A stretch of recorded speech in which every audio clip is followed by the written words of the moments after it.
Fala, nação alviverde! Vamos acompanhar o que os comentaristas da ESPN falaram sobre os confrontos do grupo do Palmeiras e também sobre esse confronto entre Palmeiras e Cerro Porteño. Vamos lá? Grupo do Palmeiras, Bolívar, Sporting Cristal e Cerro Porteño. Moleza, ou não? Não. Diriam os anti-palmeirenses a moleza de sempre, porque os grupos do Palmeiras realmente nunca são aqueles grupos mais... Bom, lá vamos nós para a altitude. Quando voltar a imagem para a gente, pode continuar com os gols aí, o professor vai falando. Eu vou mostrar para vocês o que eu imagino que foi o gesto do professor Abel Ferreira quando apareceu o Cerro Porteño ali.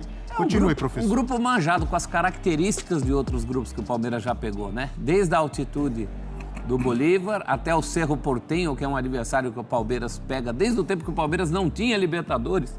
O Cerro Porteño já caía em grupo com o Palmeiras. Nossa, faz tempo isso. Faz, 99. 99 o Palmeiras, o ano do seu primeiro título, ele tinha o Cerro Porteño no mesmo grupo.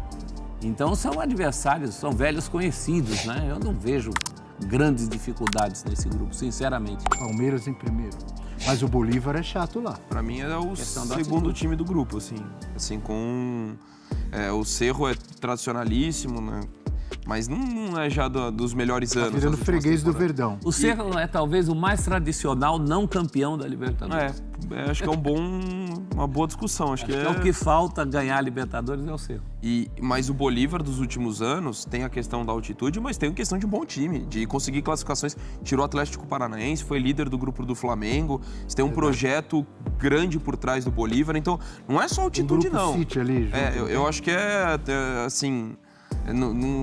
até desrespeitoso você falar do Bolívar só olhando para a altitude de La Paz, considerando as campanhas que tem feito. Então, para mim, é um grupo também eu vejo muito destacado, assim, ó.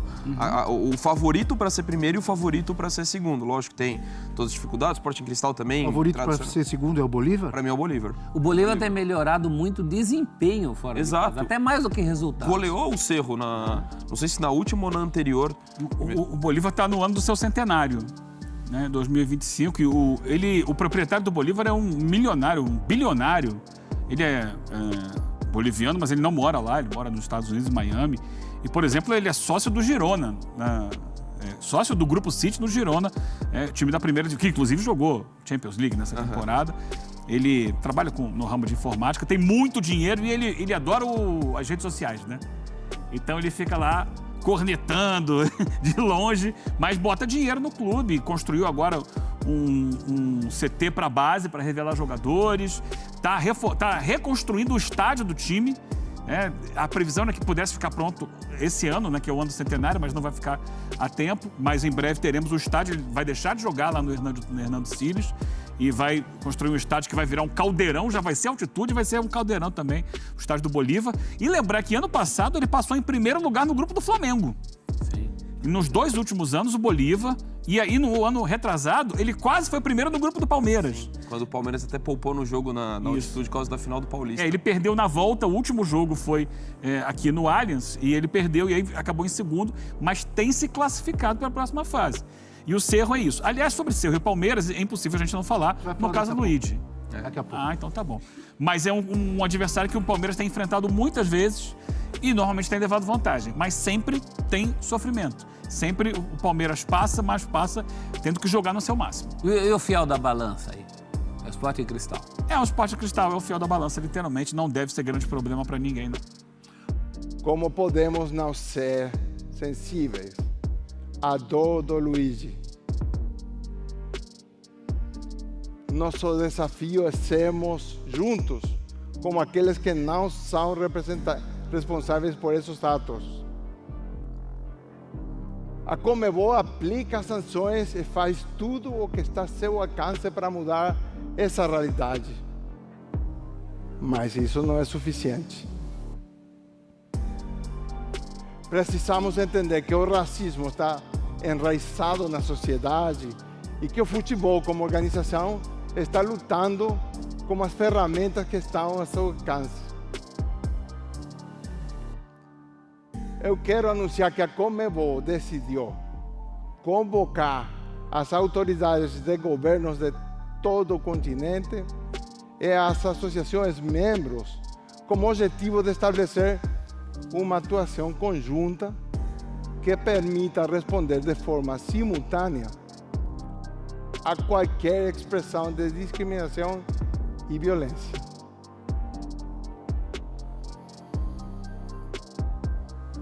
Y sin embargo, el fútbol tiene que continuar. La pelota tiene que rodar. Então tá aí, a gente viu o presidente da Confederação Sul-Americana de Futebol, o presidente da Conmebol, Alejandro Domingues, com pompa, encheu a boca para falar, eu quero anunciar, e na minha leitura não anunciou nada de novo, nenhuma mudança. Na minha leitura, repito, na minha interpretação, a Conmebol vai continuar empurrando com a barriga o problema do racismo. Diz que vai se reunir com governos, vai continuar provavelmente ganhando dinheiro com as ofensas racistas, porque quais são os castigos? É multa, as punições. Multa de $80 mil, multa de $50 mil. Ou seja, a confederação ainda ganha dinheiro e os racistas vão continuar agindo com a mesma impunidade de sempre. Então fez um discurso ali que para mim não significou nada.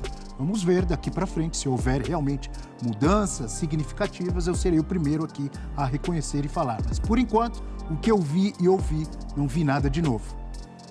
Tudo ao seu alcance é jogo sem público em categoria que já não tem público. Tudo a seu alcance é advertência leve, é punição de fazer campanha em rede social. Muito pouco, né? Continua sendo muito pouco. E eu acho, Abel, infelizmente, eu acho que não vai ter grandes mudanças, porque se houvesse a perspectiva de grandes mudanças, teria sido aproveitada essa oportunidade para anunciar essas grandes mudanças.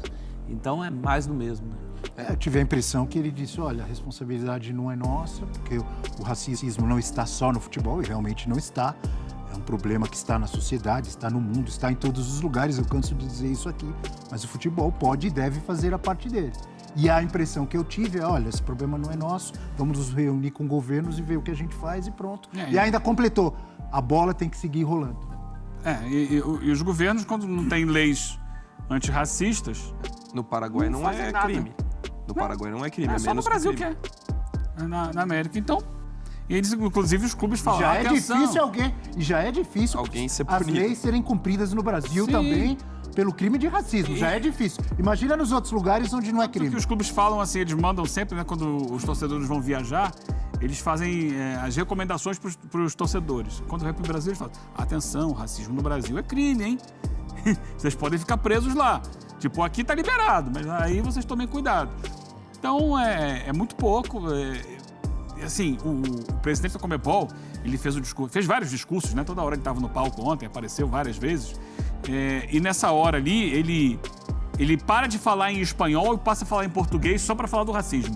Como se fosse uma coisa só voltada para o público brasileiro. Tenta ali parecer solidário e tal, mas na prática não apresenta muita coisa.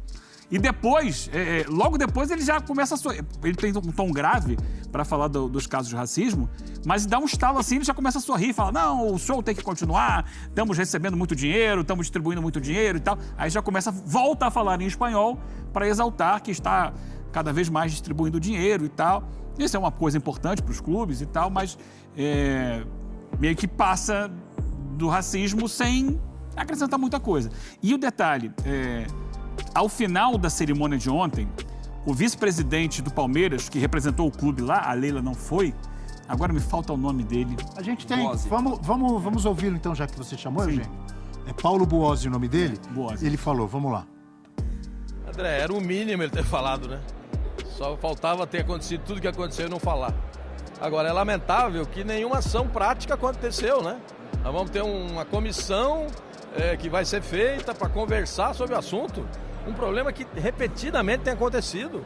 Ou a gente dá um basta nisso, André, ou vai continuar acontecendo. A impunidade é o combustível para que novas coisas aconteçam. E a punição extremamente leve, né? $50 mil e a proibição de entrada da torcida nesta competição sub-20. E o sub-20 quase nem tem público. Naquela altura do campeonato não tinha público nenhum. Então isso desculpa, é uma punição ridícula. ridícula, com um problema tão grave. Se a lágrima do Luigi ali não comove as pessoas, o que vai comover? Não dá para admitir que uma pessoa guspa na cara do outro, que imita um macaco pro outro e nada aconteça. E aí, amanhã vai acontecer a mesma coisa, daqui a 15 dias a mesma coisa. É isso que a gente quer? Temos um papel na sociedade, acabar com o racismo. Porque a impunidade é o combustível para que aconteça de novo. Tem acontecido de novo. Mas já não podemos falar disso. Porque senão vamos continuar. Não adianta, presidente. Temos que falar. Temos que falar só dirigente. Não, dirigente nós estamos. Nós não temos nada contra você. Nós não temos nada contra você. Tampouco. É o time que nós mais enfrentamos na história da Libertadores. Nada contra. Agora nós temos junto o papel, sabe qual é? Acabar com esse crime, com essa chaga que existe na sociedade. Estamos juntos na hoja de ruta para lograr isso. Claro. Agora não adianta a gente só falar. Puede falar para a presidenta Leila quando eu reciba a ela como uma reina. Como tinha que ser. Mas não é só ela que nós temos que tratar. Não, já sei. Nós temos que tratar Mas aquelas pessoas que estão sofrendo racismo. Aquelas pessoas que estão sofrendo não podem sofrer mais. Nós temos que acabar com isso. Muito bem lá. Muito bem, o Paulo Boazzi, muito bem. firme. Valeu, gente. Agora, você vê que a reação do presidente do Cerro Porteño tá ali, com uma boina, um Não temos guarda-chuva. que falar disso aqui.